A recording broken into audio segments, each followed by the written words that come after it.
You know what still bugs me? Pretty sure it bugs everybody actually, but this whole habeas petition thing about the manifest necessity of retrial, it still bugs me how Auntie Bev confused absolutely everybody, not just the jury, but all of us and even multiple law tubers who are experienced lawyers about how the forms were going to be filled out and how they were going to distinguish how they voted on one count to the next count to the next count. And not only were all of us confused, but the defence was as well, because they called her out on it. And you may remember, Judge Bev dismissed them with, "This is how we do it in Massachusetts, Mr. Jackson." The thing is, the jury had already begun deliberations at that point. Well, the point where she decided that she would change the forms and took a new set of forms into the jury and then didn't instruct them on how to fill out the forms. Nor did she give them clear instructions on how to reach a partial verdict, or even that a partial verdict was an acceptable decision. So, because that keeps bothering me, I'm finding it really difficult to get into the argument zone with the current habeas petition. Like, I understand it has to be laser focused on manifest necessity, but it still feels to me like the judge dropped the ball long before the manifest necessity came up. So I thought maybe I can get back into the argument zone if I tried to formulate an argument that encompassed those things that bother me. And so this is what I set my mind to. I was like, self, pretend you're a lawyer. Even though you're not a lawyer, let's have a mock argument for a mock federal court. And here's what I came up with. Let's pretend that this is a memorandum of law for the purpose of the exercise. 1. Factual distinction from Bluford versus Arkansas. The Commonwealth relies heavily on Bluford to argue that retrial on counts 1 and 3 is permissible because no formal verdict was entered on those counts. However, Bluford is materially distinguishable from this case in key aspects that demonstrate why retrial would violate the double jeopardy clause. First, in Bluford, the jury foreperson informed the trial judge during deliberations that the jury had unanimously voted against guilt on the greater offences, but was deadlocked on a lesser charge. Importantly, the jury continued deliberating after that statement, meaning their votes were not final. The Supreme Court held that because no final verdict was rendered in open court, retrial was permitted on all counts. By contrast, in Miss Reed's case, multiple jurors have confirmed that the jury had already reached final unanimous acquittals on counts 1 and 3, but was unable to formally communicate these acquittals due to procedural confusion. Unlike Bluford, where the jury was still deliberating, Miss Reed's jury had reached finality but was obstructed by the improper structure of the verdict forms and a lack of judicial guidance. This is a crucial distinction because once a jury has definitely acquitted a defendant on certain charges, retrial on those charges is barred under the double jeopardy clause. Moreover, Bluford involved a jury that explicitly informed the judge of its status, allowing the judge to make an informed decision about declaring a mistrial. Here, due to confusing jury forms and the absence of clear instructions, the jury's unanimous acquittals were never properly recorded, leading to an erroneous mistrial declaration. This renders Bluford inapplicable and instead raises concerns akin to those addressed in United States v. Stuffer and United States v. Dotson. 2. Stuffer and juror confusion regarding the forms. The procedural failure in this case is more closely aligned with United States v. Stuffer, in which juror confusion over verdict forms resulted in an incorrect reporting of the jury's intent. In Stuffer, the jury had mistakenly swapped verdicts on 2 counts due to confusion regarding the structure of the verdict form. When the error became apparent, the trial court corrected the record to reflect the jury's true intent. Here, the initial jury forms provided to Miss Reed's jury did not contain a not guilty checkbox, leading to confusion about how to properly indicate an acquittal. This issue was raised before deliberations, with defence counsel arguing that the forms were misleading. Although the trial judge initially dismissed these concerns, she later revised the forms to include a not guilty option, but did so without instructing the jury on how to use them. This change, implemented mid-deliberation, compounded the confusion and resulted in the jury being unable to properly report its final decision on counts 1 and 3. As in Stauffer, the confusion over how to complete the verdict forms prevented the jury from properly expressing its unanimous acquittals. This procedural failure was not the fault of the jury, but rather a direct consequence of inadequate court guidance. Given that the jury had reached an actual acquittal on these counts, the appropriate remedy is not a retrial, but recognition of the jury's original decision, consistent with Stauffer. 3. Dotson and the remedy sought by Ms. Reed. The remedy sought by Miss Reed in her post-trial motion aligns with the principles articulated in United States v. Dotson. In Dotson, the jury mistakenly recorded a guilty verdict on a count they had actually agreed was an acquittal. Upon discovering the error, the court relied on juror affidavits and post-trial inquiry to correct the verdict and enter the acquittal as originally intended. Ms. Reed sought a similar remedy when the jurors came forward after trial to confirm that they had reached a unanimous decision to acquit her on counts 1 and 3. Instead of allowing these jurors to clarify the true verdict, the trial court refused to engage in any inquiry, opting instead to maintain an erroneous mistrial designation that ignored the jury's actual decision. Under Dotson, the courts have the authority to recognise when a jury's intent has been procedurally obstructed and to correct the record accordingly. The failure to do so in Miss Reed's case violates her constitutional protections against double jeopardy. 4. The Commonwealth's improper focus on extraneous matters. Rather than address the fundamental issues surrounding the jury's failure to communicate its final verdict, the Commonwealth has improperly fixated on irrelevant external factors. The Commonwealth's primary juror affidavit, believed to be from the jury foreperson, does not dispute the central fact that the jury had reached acquittals on counts 1 and 3. Instead, it raises concerns about extraneous publicity and personal safety, neither of which have any bearing on whether the mistrial was improperly declared. This misdirection is significant because it underscores the Commonwealth's attempt to avoid addressing the core double jeopardy issue. The question before the court is whether the jury's actual decision was improperly disregarded due to procedural confusion, not whether the trial was high profile or whether the jurors had post-trial concerns unrelated to their verdict. By focusing on these directions, the Commonwealth concedes the absence of any substantive rebuttal to the defence's argument that the jury had already acquitted Miss Reed on 2 counts. 5. Conclusion.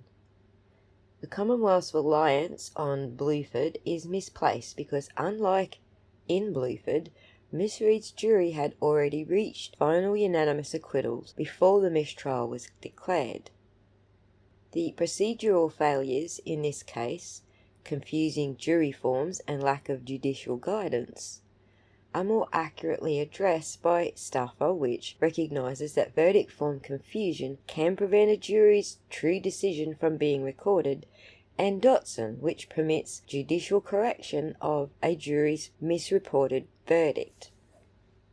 Because the jury had already acquitted Miss Reed on counts 1 and 3, retrying her on those counts would violate double jeopardy clause, The appropriate remedy is not a retrial, but a recognition of the jury's original verdict, which was improperly obstructed by preventable procedural errors.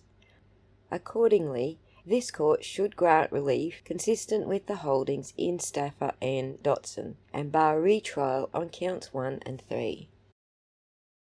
I wrote this because I was curious about whether the federal court was likely to be interested in how the breakdown in communication occurred between the jury and the judge, but more importantly, whether they would be curious organically or whether they would just be zeroed in entirely on the manifest necessity topic to the exclusion of everything else.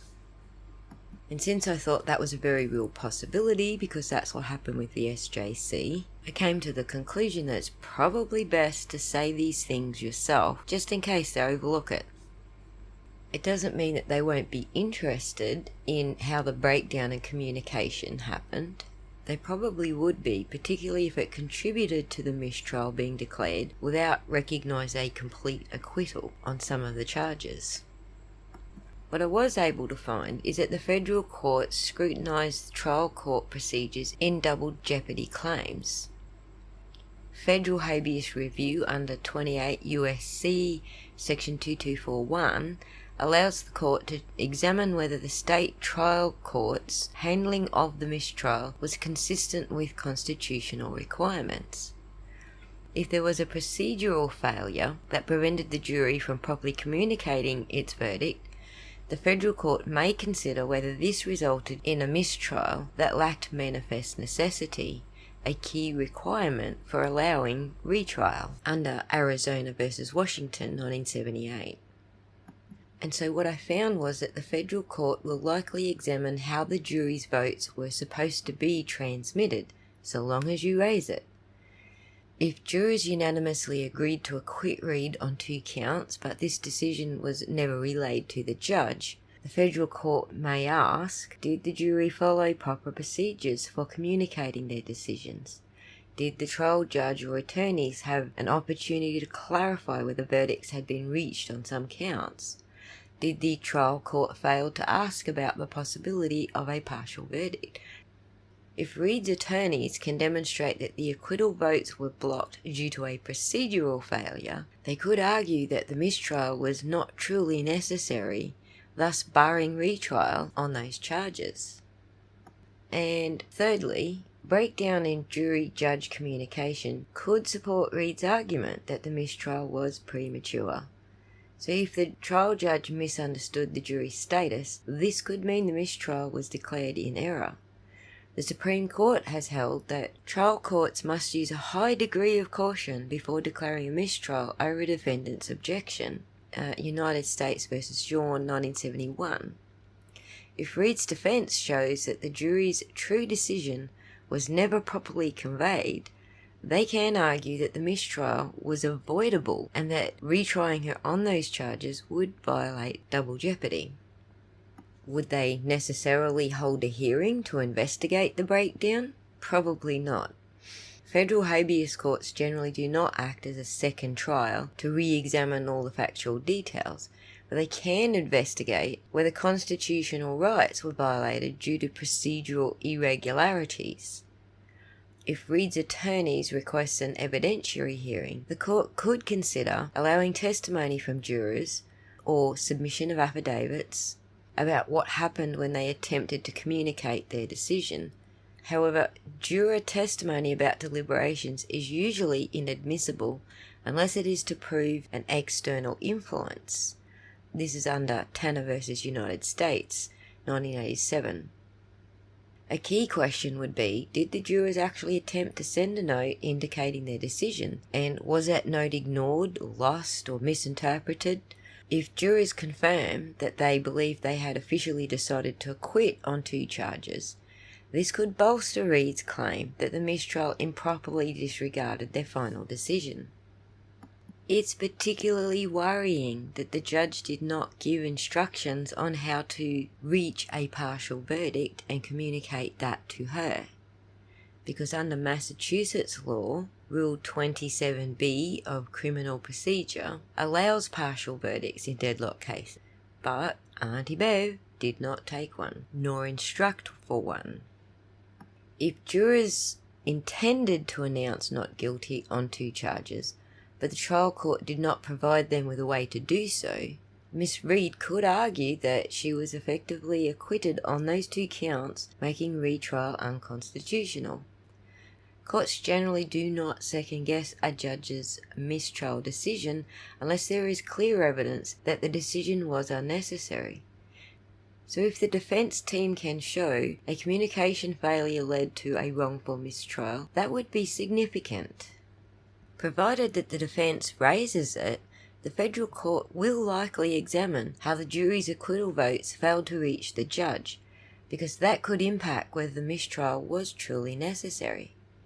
If Reed's team can show that a communication breakdown prevented a final acquittal from being recorded, the court may find that retrying her violates double jeopardy.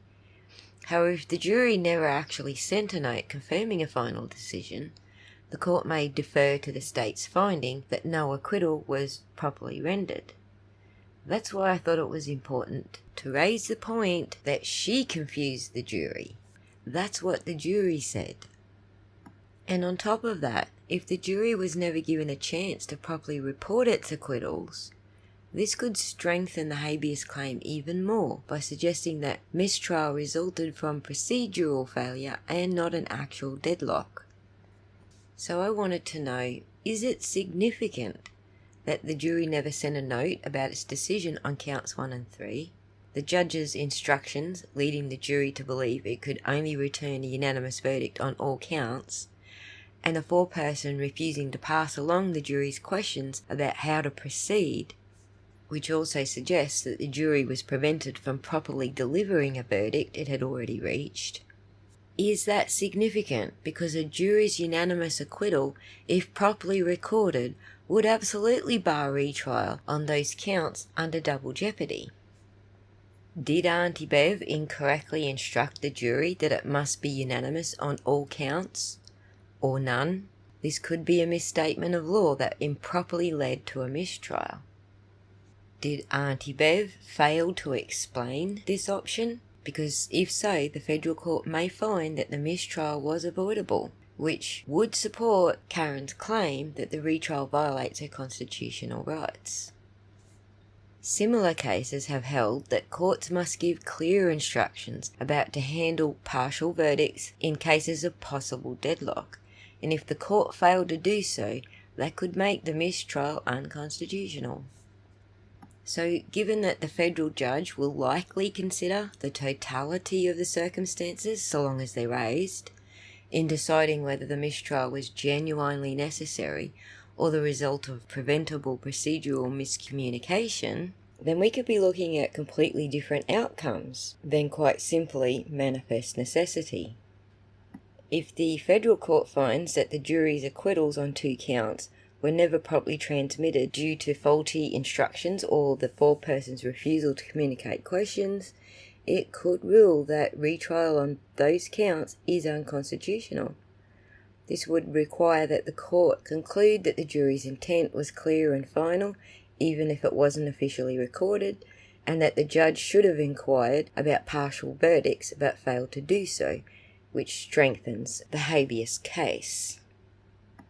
And also, if the federal court finds that the jury's decision was still in flux, or that there is no clear evidence that they had fully acquitted Reed on counts 1 and 3, it is more likely to allow retrial. This would align with Bluford v. Arkansas, which held that unrecorded acquittal votes during deliberations do not count as final verdicts. Predictably, the state argues that because no verdict was ever returned in open court, double jeopardy does not apply. But the federal courts do not automatically hold evidentiary hearings. If the judge finds that significant questions exist about how the jury's decision was handled, they may agree to one, but the defence needs to ask for it specifically. That way they can present evidence, like juror affidavits, testimony on arguments on the trial judge's failure to explain verdicts properly, court transcripts about the argument over the jury form, And they could also make arguments and comparisons about other cases where courts corrected jury miscommunications after trial. But none of that is possible if the defence doesn't ask for it. I think that this is the strongest argument that the mistrial was not actually necessary. And even if I'm wrong, man, I feel so much better expressing all of that and getting it all off my chest. Maybe it'll help clear the mental constipation that I have every time I think about that specific topic, where Bev said, "That's not how we do it in Massachusetts, Mr. Jackson."